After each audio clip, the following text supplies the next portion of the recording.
حلال و حرام میں فرق۔ نماز فجر کی جماعت میں جیسے ہی نبی رحمت مصطفیٰ صلی اللہ علیہ وسلم سلام پھرتے، حضرت ابو دجانہ رضی اللہ تعالی عنہ اٹھ کر جلدی جلدی چل دیے۔ باقی صحابہ کرام محفل نبی میں کچھ دیر بیٹھے رہے۔ جب تواتر سے یہ ہوا تو نبی رحمت کی توجہ کچھ صحابہ نے ابو دجانہ کی طرف کرائی۔ اگلے دن سلام پھیرنے کے بعد محمد عربی صلی اللہ علیہ وسلم نے ابو دجانہ رضی اللہ تعالی عنہ کو آواز دی، ابو دجانہ۔ ابو دجانہ نے عرض کی، لبیک یا رسول اللہ صلی اللہ علیہ وسلم۔ نبی رحمت نے دریافت کیا، کیا بات ہے؟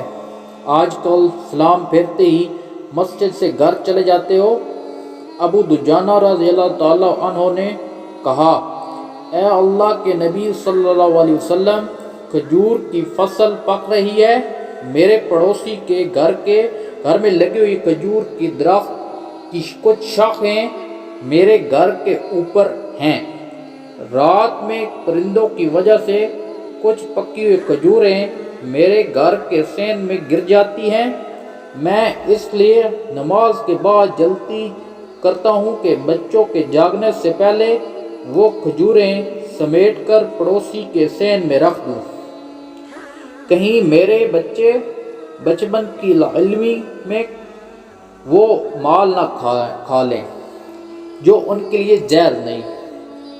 نبی رحمت مصطفیٰ صلی اللہ علیہ وسلم نے کہا، ابو دجانہ، تمہیں بشارت ہو، اللہ رب العزت نے تمہارے اس ادا سے خوش ہوا ہے کہ تمہارے لیے جنت کی بشارت ہے۔